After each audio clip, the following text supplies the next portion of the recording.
నేను ఇవాళ అడుగుతున్నా, మరి మీ నాయకులు ఎవరైతే కాంగ్రెస్ నాయకులు పెద్ద పెద్ద మాల్స్ కట్టుకున్నారు, మీరు కాంగ్రెస్ నాయకుడు ఈ మల్లు రవికి అయితే హైదరాబాద్ మహానగరంలో 8,13,00,000 విలువైన ప్రభుత్వ భూమిని అప్పనంగా అప్పగించేసిండ్రు. మరి ఈ పేదోళ్ళు ఏం చేసిండ్రండి?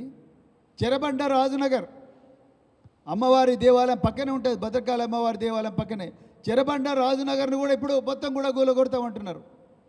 అమ్మవారి దేవాలయం పక్కన ఉండే ఎస్సీల కాలనీలన్నీ కూడా కూలగొడతామని అంటున్నారు. ఎందుకయ్యా మీరు చేవేల డిక్లరేషన్లు ఏమో ఎస్సీలను గుండెలో పెట్టుకుంటామన్నారు, మరి అలా ఏందో మొత్తం ఎస్సీలు ఉండే కాలనీలు కూలగొడుతున్నారు.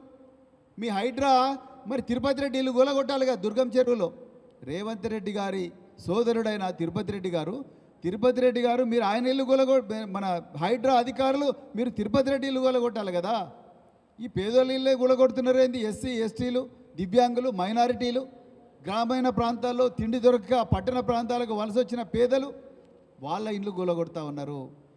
వెలుగుమట్లలో ఖమ్మంలో పేద వర్గాల ఇండ్లు కూలగొట్టా ఉండ్రు. అందుకొరకు మళ్ళొక్కసారి మేము చెప్తా ఉన్నాం, ఈ తెలంగాణలో ఈ కాంగ్రెస్ పార్టీ, ఈ రేవంత్ రెడ్డి, అదేవిధంగా పొంగులేటి శ్రీనివాసరెడ్డి, మిగతా నాయకులు ఎవరైతే ఉన్నారో వీళ్ళందరూ కూడా తెలంగాణ ప్రజలను దోపిడీ చేస్తూ ఉన్నారు అనేది చాలా క్లియర్గా చెప్తా ఉన్నాం.